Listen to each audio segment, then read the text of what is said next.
인생을 살아가면서 막연하게나마 내 인생이 평안했으면 좋겠다, 그런 기대를 하면서 세상을 살아갑니다.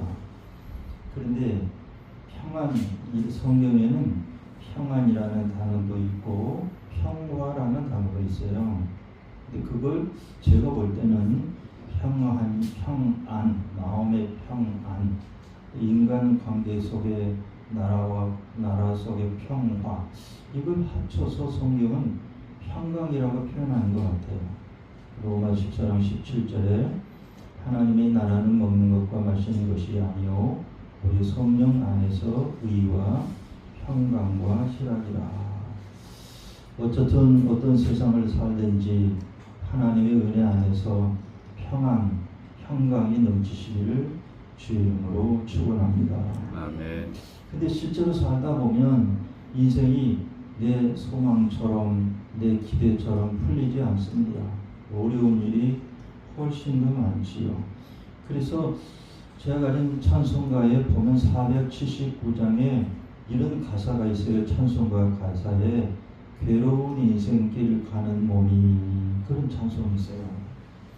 또 제가 자주 외우는데 시편 90편 9절 10절에서는 우리의 연수가 70이요 강건하면 80이라고, 그 연수의 자랑은 수고와 슬픔뿐이요 수고와 슬픔뿐이요 날아가니 속히 날아간다.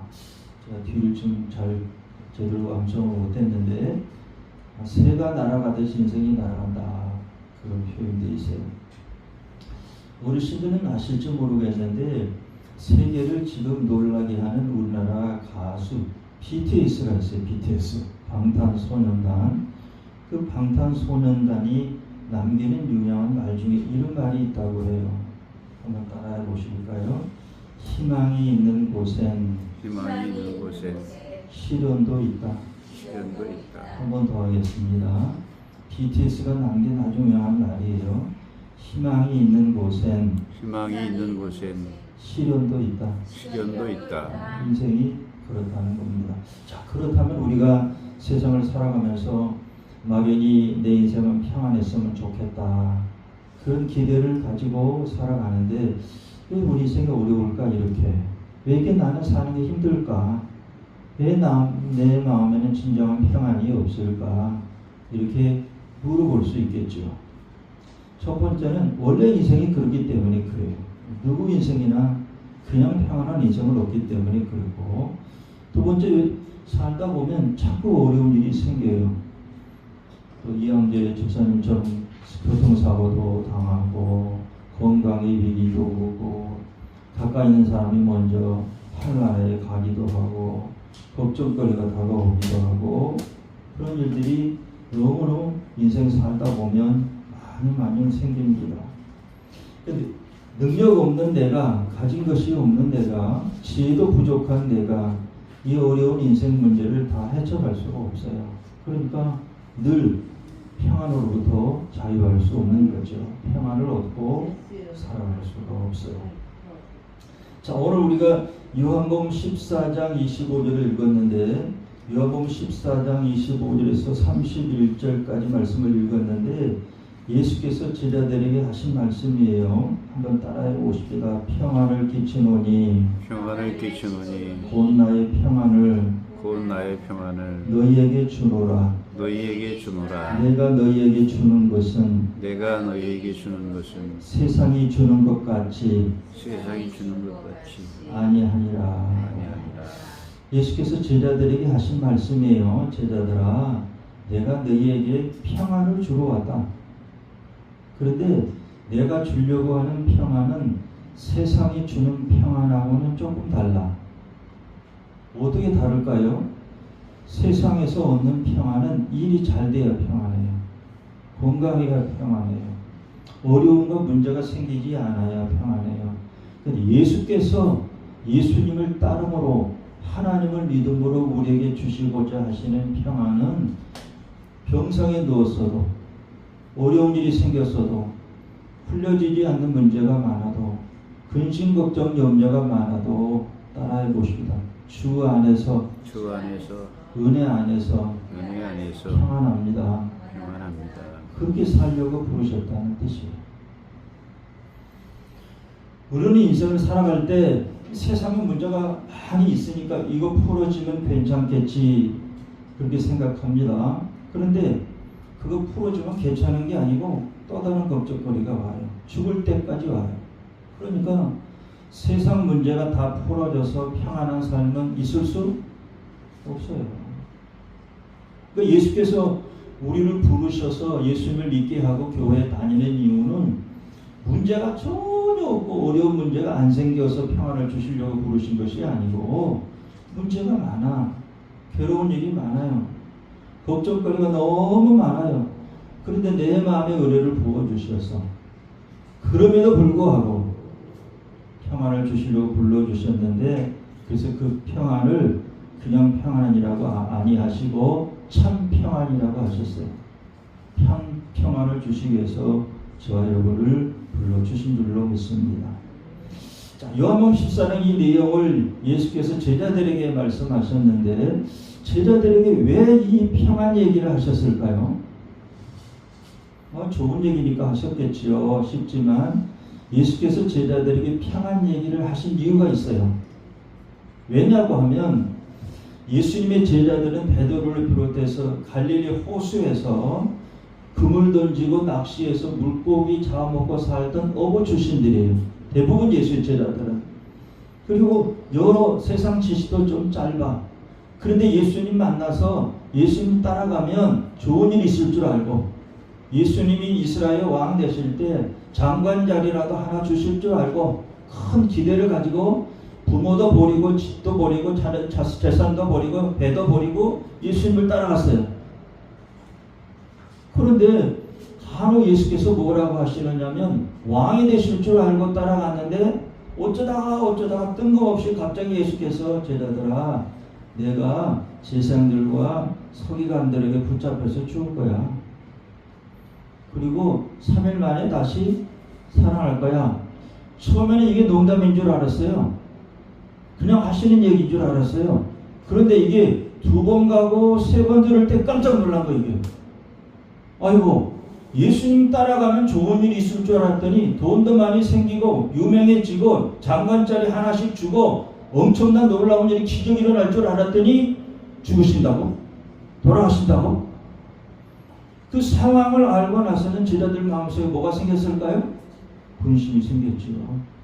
그런데 인간적으로 똑똑한 가룟 유다는 그걸 알았기 때문에 예수를 버린 거예요. 먼저 사실은 큰일 날 줄 알고 따라가면 이 순간 여기서 그만둬야 되겠다.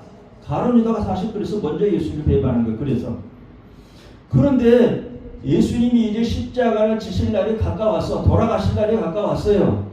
근데 제자들 이렇게 보니까 제자들 얼굴이 근심이 가득해. 너희는 마음에 근심하지 말라. 두려워하지도 말라. 그래서 요한복음 14장에 이렇게 말씀하신 거예요. 보니까 근심이 가득해. 얼굴에 그냥 두려움이 가득해. 그래서 제자들이 이렇게 얘기하신 겁니다. 제자들아, 내가 너희 얼굴을 보니까 내가 너희들이 왜 근심하는지, 왜 두려워하는지 내가 잘 안다. 그런데 나는 사실상 너희를 장관 만들려고 왕 되려고 이 땅에 온 사람 나 예수가 아니고 나는 십자가에 죽으러 왔어.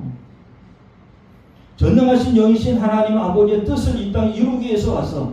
전능하신 아버지 하나님의 이룬 뜻은 뭐냐면 전능하신 영이신 하나님과 죄인된 인간 관계를 은혜로 사랑으로 아버지와 자녀의 관계로 묶는 거야. 연결시키는 거야. 회복시키는 거야. 근데 그러기 위해서 왔거든. 그러려면 뭐가 필요해? 십자가의 피가 필요해. 왜? 피 흘림이 없은 적 사함이 없거든요. 죄사함이 없거든요. 구약제사 제소 때. 그러니까 나는 십자가, 너희들이 다 이해할 수 없겠지만 나는 십자가에 죽으러 온 거야. 그 하나님 아버지의 깊은 뜻, 세상을 구원하고 인간을 구원하고 인류를 구원해서, 즉 전능하신 영이신 하나님과 죄인된 인간 관계를 사랑의 관계로, 아버지와 자녀의 관계로 회복시켜 주시기 위해서 나를 보내셔서 이해가 안 되지? 그러니까 나는 곧 죽을 거야. 십자가에 못 박혀 죽을 거야. 그런데 그러면 너희들만 세상에 남겨지잖아? 그런데 그렇게 생각하지 마라. 내가 십자가에 죽는다고 하더라도 내 뒤에 와서 너희를 도와줄 분이 계셔. 그분이 누구요? 따라합시다. 보혜사. 성령. 그분이 보혜사 성령이요. 너희 눈에 안 보일 거야. 그런데 그 영이신 하나님께서 보혜사 성령으로 오실 거야. 보혜사라는 말은 한문이잖아요. 보자는 보호하다, 해자는 은혜를 베푸시다, 선생은 스승사자예요. 보호하고 은혜를 베푸시는 스승이라는 뜻이잖아요. 그런데 영어로 번역할 때는 보혜사를 카운슬러라고 번역해요. 티처라고 번역해요. 헬퍼라고 번역해요. 카운슬러가 상담자라는 뜻이에요. 헬라어 원어는 보혜사를 파라클레토스라고 해요. 파라클레토스라는 말 무슨 말은 파라는 옆에서 곁에서 그런 뜻이고 클레토스라는 말은 말하다는 뜻이 그리스어예요. 그리스어의 클레토스는 변호사를 의미해요. 그러니까 나는 십자가에 죽고 떠나더라도 너희 눈에는 아무것도 안 보이지만 내 대신 와서 너희를 도와줄 분이 계셔. 너희와 함께 해주실 분이 계셔. 너희들에게 지혜도 주고 능력도 주고 용기도 주고 담대함을 주고 죽음 앞에 순교 현장에 싸워 이길 수 있는 능력을 주실 분이 오실 거야. 내 대신. 그게 보혜사야. 성령이야. 그게 파라클레토스야. 그게 카운슬러고 헬퍼고 티처고.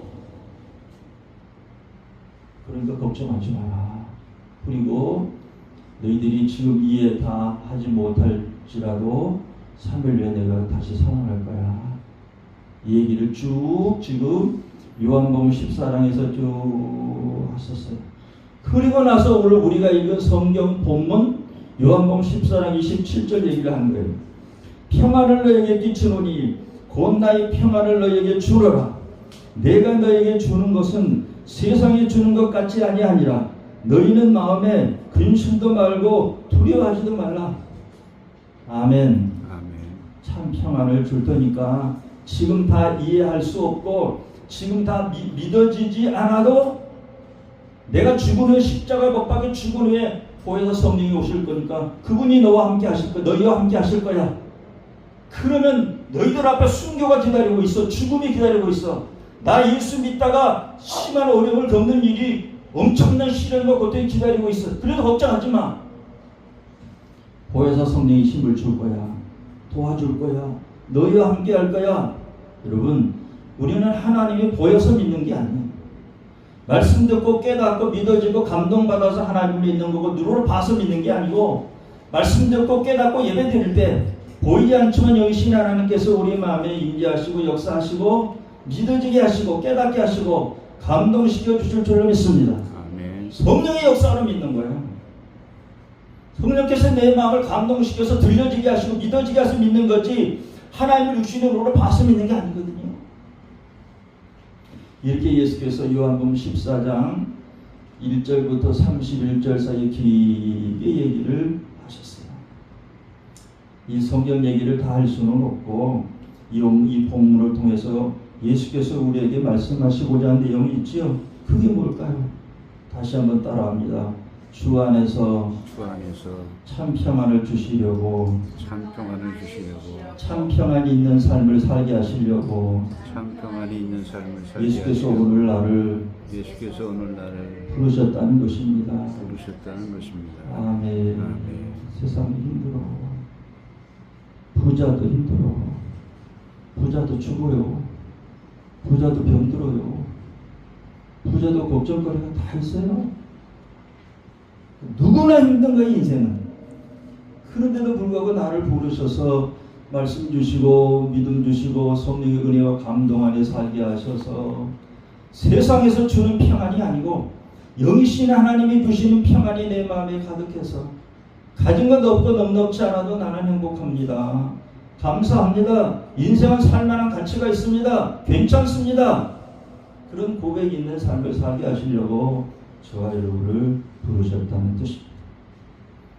언제나 힘든 일이 많아도 마음은 평화와 안정이 가득하고 흔들리지 않고 환경과 여건을 빨려 들어가지 않고 무너지지 않고 넉넉히 이겨내고 가진 건 넉넉지 않아도 감사하고 행복하고 어려운 일 만나면 결코 마지막 절대로 승리하고 마음에는 언제나 깊은 평안이 있고 절대 평안이 있는 삶을 살게 하시려고 부르셨다는 뜻입니다.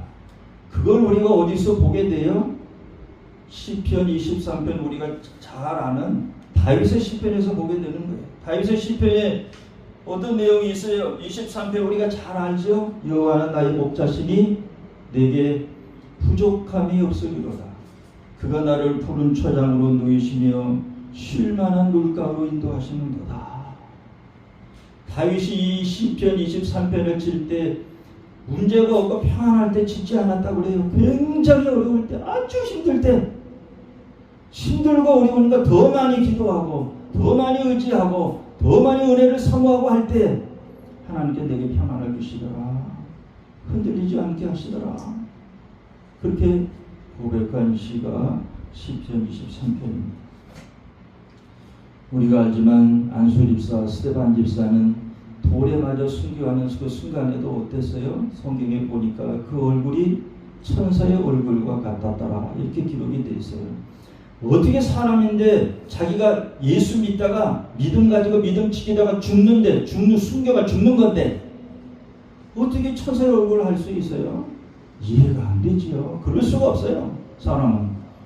그런데 은혜 안에 있었기 때문에, 성령의 깊은 감동 안에 붙잡혀 있었기 때문에 사람들이 볼 때 그 얼굴이 천사의 얼굴과 같았다. 이렇게 사도행전 7장에 기록이 되어 있지. 저희 가정에 2주 전에 4번째 손주가 태어났어요. 제가 손주가 4명 됐어요. 근데 손주가 어때요? 2주 돼서 2주 됐나? 3주가 채 안 됐는데 아들이 태어났어요. 손자가, 친손자가. 그런데 어때요? 아기를 보면 그런 생각이 들어요. 아기를 보면 진짜 천사 같아. 그렇지요? 아기를 보면 진짜 천사 같아. 근데 그 아기가 어떤 때 진짜 천사 같아요? 물론 누워 있을 때 천사 같지요. 근데 엄마 품에 안겨 있을 때 천사 같아요. 모든 아기는 다 그래요. 저는 그 아기를 보면서 그런 생각이 들었어요. 사람이 그렇다. 우리가 나이 들어서 이렇게 하나님 앞에 갈 때가 가까웠을지라도 내가 하나님의 은혜 안에 깊이 거하면 아기처럼 편안할 수 있다. 천사의 얼굴을 하고 살 수 있어. 그것이 우리를 부르신 예수님의 뜻이라고 생각합니다. 목사님, 제가 이렇게 힘들고 건강도 안 좋고 돈도 없고요. 농사도 안 되고요. 자식들은 풀려지는 게 없고요. 괴로운 일이 굉장히 많은데 예수님이 주시겠다고 부르신 참 평안을 저도 얻을 수 있을까요? 저는 그렇게 살기 어려울 것 같은데요. 너무 가진 게 없어서 이룰 수 있어요. 그럼에도 불구하고 저와 여러분을 부르셔서 주 안에서 참 평안을 누리는 삶을 살게 하시려고 하는 예수님의 깊은 뜻이 있어요. 너무 어려운 일이 많은데 불구하고 천사의 얼굴로 살게 하시려고 하시는 예수님의 깊은 뜻이 있어요. 그것은 왜 그럴까요? 부족하지만 나를 사랑하시기 때문인 줄로 믿습니다. 나를 사랑하시는 거예요. 김 집사야, 네 것 가지고 세상 것 가지고는 참 평안을 누리고 살아갈 수 없어. 죽었다 깨어나도 그렇게 살아갈 수 없어. 죽을 때까지 그렇게 살아갈 수 없어. 너는 내 안에 깊이 들어와라. 은혜를 사모하고 살아라. 그럼 내가 너희에게 참 평안을 주겠다. 인생이란 그런 거야. 세상 것 다 가지고 있어도 절대 평안 안에 들어갈 수가 없어. 그게 인생이야. 그래서 기독교의 유명한 신학자인 어거스틴은 이렇게 고백했다고 합니다. 자기의 고백문에서 하나님 주님, 제가 주 안에 있기 전까지는 참 평안을 알지 못했습니다. 그렇게 고백했다고 합니다. 또 하고 싶은 일 다 하고 살았어요. 세상의 쾌락은 다 누리고 살았어요. 그런데 지나가 보니까 그중에는 참 평안이 없더라고요. 만약 우리가 주 안에서 참 평안을 얻지 못하고 산다면 사는 게 힘들겠지요. 언제나 일이 손에 잡히지 않겠지요. 불만과 불평이 가득하겠지요. 얼굴은 늘 어둡겠지요. 짜증이 가득하겠지요. 늘 걱정과 팔자를 품고 살겠지요. 내 인생은 왜 그런지 징징대며 살겠지요. 한숨과 단식이 끊이지 않겠지요. 그리고 어려운 일 만나면 금방 포기하고 흔들리고 도망가고 싶겠지요. 그렇게 살지 않기를 바라시는 것이 우리를 향한 예수님의 마음입니다. 저희 부친이 한나라 가신 지 한 26년쯤 됐는데 이제 7남매를 키우면서 부친 우리 아버님 생각할 때 늘 하나 떠오르는 게 있어요. 그게 뭐냐면 26년 전에 74세의 세상을 한나라에 가셨는데 자식들이 7남매나 되니까 옛날에는 핸드폰도 없잖아요. 그러니까 애들이 다 이제 밖에 나가면 제 시간에 저녁 시간 되는데 착착착 들어와야 되는데 안 들어와. 그래 지금처럼 무슨 핸드폰은 너 어디 있냐? 왜 안 오냐? 물어볼 수가 없잖아.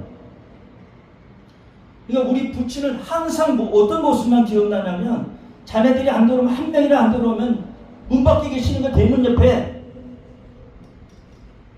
그러죠. 첫째는 왜 안 들어오나? 첫째는 왜 안 들어오나? 이걸 다 알고 사셔. 셋째가 안 들어오면 또 셋째는 왜 안 들어오나? 셋째는 안 들어오나? 7남매 자식이 집안에 들어오지 않으면 방에 계시는 것이 아니라 문 밖에 계신다니까. 대문 앞에 계신다니까. 알 수가 없으니까. 핸드폰에서 어디 있는지 확인할 수도 없으니까. 우리는 하나님 없는 삶, 은혜 없는 삶은 늘 그럴 수 있어요. 그러기 싫어. 그래서 오늘 우리가 근심, 걱정, 불안, 두려움, 제자들처럼 예수님이 십자가에 죽으신다고 하니까 제자들이 근심이 가득해, 두려움이 가득해. 괜히 예수님 따랐나 봐. 그냥 갈릴리 호수에서 그냥 계속 그물이나 던지고 낚시나 하고 그냥 고기 잡아먹고 살 것이지 우리 무슨 팔자에 팔자 고치겠다고 예수님 따랐다가 이게 뭐야 도대체. 부모님 다 버리고 집도 버리고 배도 버리고 따랐다가 돌아가신다고? 하늘 같은 예수님이 돌아가신다고? 죽으신다고? 그런 제자들에게 그런 걱정과 두려움과 근심에 매이지 않고 살기를 바라시고 마지막 순교의 제물에 베드로가 나중에 순교했거든요. 근데 순교할 때도 괜히 예수 믿었다가 순교했다고 이렇게 말하지 않고 제 짧은 목숨을 주의 영광을 위해 드리게 하시니 감사합니다. 이렇게 순교하고 마지막을 고하기를 바라셨던 거지. 쓸쓸함으로 원망으로 탄식으로 그들의 삶에 한 번밖에 없는 짧은 인생을 마감하지 않기를 바라신 것이 예수님 마음에 뜨겁게 자리 잡고 있었기 때문에 너는 근심하지 마라. 나를 따르라. 내가 너희에게 주고자 하는 것은 세상이 주는 것 같지 않다. 나는 너희들에게 진짜 평안, 깊은 평안, 절대 평안, 참 평안을 주려고 내가 너희를 불렀노라. 이렇게 말씀하신 거죠. 이런 참 평안이 은혜가 없었다면 제자들은 마지막에 거의 다 순교했거든요. 제자들은 전통적으로 신학에서 보면 예수님의 제자에게 사도 요한만 순교 안 했다는 것이고 대부분 예수의 제자들은 다 순교했어요. 우리가 존경하고 잘 아는 사도 바울은 62세에 순교했어요. 그런데 우리가 은혜 안에 만약 그 한 번밖에 없는 짧은 인생 속에서 죽음을 받게 됐다고 하시면 믿음 지키다가 무슨 죄진 것도 아니고 믿음 지키다가 순교의 현장에 서게 됐다고 하십시다. 사람인데 이런 생각 안 들까요? 왜 해필 나야? 내가 뭘 잘못했어? 원망이 나오진 않을까요? 그럴 수 있죠, 사람. 근데 예수께서 우리를 부르셔서 이렇게 주 안에서 참 평안을 소유하고 삶으로 가슴은 뜨겁고 담대하고 내게 주신 사명의 길도 기쁨으로 감당하고 시련과 어려움을 만나도 흔들리지 않고 늘 승리하고 하나님의 영광을 드러냅니다. 그래서 예수께서 요한복음 16장 33절에 이렇게 말씀하셨죠. 세상에서는 환난을 당하나 담대하라. 내가 세상을 이겼노라. 15살 정도밖에 안 되는 소년 다윗이 거인 골리앗 앞에 섰을 때 흔들리지 않는 것처럼 그런 삶을 살아서 바라셔서 저와 여러분을 부르셨습니다. 지지난 주일에도 제가 여기 와서 2주마다 요즘 한 번씩 오는데 제가 지지난 주일에도 말씀드렸죠. 한번 따라해 보십시다. 잘 아시는 부분이지만 유능한 항해사는 바람을 두려워하지 않는다. 유능한 항해사는 바람을 두려워하지 않는다. 항해사가 뭐예요? 배 모는 사람. 그런데 배를 몰고 바다에 가는데 막 파도가 치는 거예요. 바람이 막 엄청난 폭풍을 몰아치는 거예요. 유능한 항해사는 바람을 두려워하지 않는다. 왜 바람이 부르냐고 묻지도 않아. 물어봐야 소용없으니까. 어떻게 바람을 잘 이용해서 빨리 갈 수 있을까 생각하면 돼. 인생이란 그런 거죠. 내 인생이 왜 그러냐고? 왜 그런 부모를 만나게 했느냐고? 왜 이렇게 생기게 만들었냐고? 왜 나는 이런 사람이냐고? 왜 한국에서 태어나게 했냐고? 왜 남자가 아니고 여자로 태어나게 했냐고? 그런 건 의미가 없어.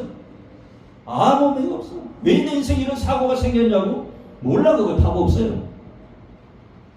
우리가 생각할 수 있는 것 딱 하나 있어요. 하나님 은혜 안에 우리가 깊이 거해서 은혜를 누리고 지혜를 얻고 능력을 얻어서 잘 이기며 살아가면 되는 거죠. 헤쳐가면 되는 거죠. 그렇다면 어떻게 해야 예수께서 우리에게 참 평안이 있는 삶을 살게 하시고 부르셨는데 어떻게 그 참 평안을 누리며 얻으며 내가 예수 믿기를 잘했다. 내 인생 태어나서 가장 잘한 일이 있다면 예수 믿는 거다. 이렇게 얘기할 수 있을까요? 나는 믿음 생활하기를 참 잘했다. 교회 다니기를 너무너무 잘했다. 나는 예수 믿어서 너무 행복한 사람이야. 선택받은 사람이야.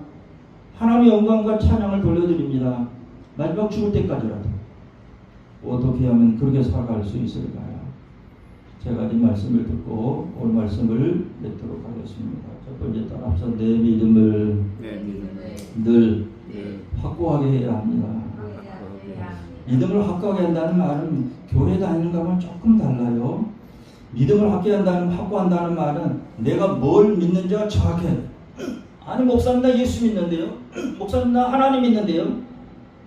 그걸 믿는 게 아니고 그걸 묻는 게 아니고 구체적으로 내용을 말하는 거예요. 내가 믿고 있는 것이 뭐냐는 거예요. 성령의 은혜를 믿습니까? 능력 주신다고 믿습니까? 지혜 주신다고 믿습니까? 육신으로 보이지 않고 영으로 살아계시고 나와 함께 하신다고 믿습니까? 내 기도가 하나님께 상달된다고 믿습니까? 이런 믿음을 말하는 거예요. 교회 다니는 거하고는 조금 다르지요. 그 이상이지요. 이 믿음이 분명하면 분명할수록 참 평안을 주시고 흔들리지 않게 될 줄로 믿습니다. 잘 이길 수 있겠죠. 두 번째, 어떻게 참 평안을 누리는 삶을 살아갈 수 있을까요? 그렇게 살라고 부르셨는데 두 번째는 한 번 더 따라하겠습니다. 늘 성령과 동행하기를 사모해야 합니다. 아까 들으셨죠? 고해사 예수께서 제자들에게 다 십자가에 못 박혀 죽을 거다. 곧 너희 눈앞에서 내가 떠날 거야. 그때 걱정하지 마. 너희 눈에 보이지 않아도 보혜사 성령을 너에게 보내줄 거거든. 그렇게 하실 거예요. 그걸 사도 바울은 주 안에서라고 했어요. 성령 안에서라고 합니다. 그래서 성경이 빌립보 4장 4절에 뭐라고 그래요? 기뻐하라고 그랬죠? 근데 어떻게 맹정신을 기뻐해? 일이 어려운 일이 많은데, 안 풀린 일이 많은데, 주 안에서 기뻐하라는 뜻이에요. 성령 안에서 기뻐하라는 뜻이에요. 맹정신으로 기뻐 못해요, 우리는. 바보가 아닌 이상. 은혜 안에서 기뻐하고, 은혜 안에서 용서하고, 은혜 안에서 감사. 그리고 주 안에서, 성령 안에서라고 표현한 거죠. 그래서 예수께서 지금 근심하는 제자들에게 보혜사 얘기를 한 거예요. 늘 은혜를 사모하셔서 성령의 은혜 안에 거하기를 갈망하시기를 주의 이름으로 축원합니다. 마지막 어떻게 해야 우리가 하나님께 예수께서 우리를 부르실 때 참 평안을 얻는 삶, 참 평안이 있는 삶을 살게 하시고 부르셨는데 어떻게 해야 그렇게 살아갈 수 있을까? 마지막 한 번 더 따라하고 마치겠습니다. 내 욕심과 내 기대치를 조금씩 낮춰야 합니다. 세상 살다 보면 모든 사람들은 저부터 시작해서 욕심이 생겨요. 그런데 욕심이 생기고 기대가 높으면 높을수록 뭐도 커요? 실망도 커요. 상처도 커요. 좌절도 커요. 그러니까 욕심이 없는 사람, 작은 일에도 만족한 사람은 평안이 잘 안 깨져요. 근데 기대와 욕심이 너무 많아. 커. 반드시 상처받아. 자기 혼자. 제자들이 왜 근심과 걱정이 많아요? 예수님 따라갈 때, 예수님 왕 되실 때 장관절이 하늘 줄 줄 알고 따랐기 때문에 그런 거야. 그 기대가 무너졌기 때문에 그런 거야. 사실 우리도 인생 살다가 사람마다 다 욕심이 있고 기대가 있는데 그 욕심과 기대치를 늘 조금씩 낮춰서 작은 것에도 감사하고 작은 것에도 행복하고 자녀들과 관계 속에서 특별히 뭐 잘 안 해도 네가 내 자식으로 내 아들로 딸로 태어난 거 감사하다. 너희 잘 살아준 거 감사해. 이 정도만 생각하면 얼마나 행복할까. 근데 부모는 안 그래. 더 효도하기를 바라고 더 잘해주기를 바라고 내 기대가 무너지면 괜히 상처받고 속이 상하고 그럴 수밖에 없죠. 사람인데. 근데 그 마음은 누가 다스려야 돼요? 내가 다스려야 스스로. 내 기대치와 욕심을 조금씩 내려놓고 건강하게 살게 하신 거 감사하다. 함께 살게 하고 감사하다. 자녀들 주신 거 감사하다. 이만해도 감사해. 이렇게 기대치를 조금씩 낮추면 하나님께서 우리의 마음에 참 평안을 주셔서 그것이 없어지지 않도록 우리의 마음을 붙들어 주시고 함께 해주실 줄 믿습니다. 마지막입니다. 다니엘서 3장에 보면 다니엘이 바벨론에 가서 쓰임받을 때 시기를 많이 받아서 이제 사자굴에 던져지거든요. 풍류불에 던져지거든요. 그런 이 시련을 여러 차례 당했는데 다니엘 3장에 이런 유명한 기도가 있어요. 다니엘 3장 17절 19절 사이에 하나님 제가 지금 뜨거운 실변에 드는 풍문불 가운데 던져집니다. 사자굴에 던져집니다. 저를 던져주세요. 저는 살아계신 일하신 하나님 믿습니다. 이렇게 기도해요. 도와달라고 살려달라고 위기에서 건져달라고. 근데 뒤에다가 토를 딱 하나 달아서 따라해보십시오. 그렇게 아니하실지라도 그렇게 안 해줘도 그냥 감사해요. 살려주시면 더욱 감사하고 그리 아니하실지라도 죽이신다고 할지라도 지나간 삶에 감사합니다. 그 욕심과 기대치를 낮춰서 이제까지도 함께 하신 하나님이 감사하고 찬양하는 삶을 다니엘이 살았던 거죠. 여러분 세상 사는 게 힘듭니다. 어려운 일이 많습니다. 괴로운 일이 많습니다. 근심 걱정, 자녀 문제, 돈 문제, 건강 문제 인간은 누구나 다 그렇습니다. 완벽한 인간은 완벽한 삶은 없습니다. 모든 것이 갖춰진 삶은 없습니다. 그럼에도 불구하고 우리는 걱정하고 염려하고 원망하고 불평하고 근심하고 두려워하기 쉬운데 하나님 잘 섬기셨어요. 그럼에도 불구하고 주의 은혜 안에 거하셔서 우리에게 그렇게 주시고자 하셨던 참 평안이 가득한 삶을 멋진 삶을 천사의 얼굴을 하고 하는 삶을 주 안에서 다 사시다가 언젠가 우리를 부르실 때 단 한마디 후회도 없이 너무 감사했노라고 너무 행복했노라고 주님 때문에 그런 고백을 마치고 영광의 하나님을 남길 수 있는 저와 여러분이 다 되시기를 주의 이름으로 축원합니다.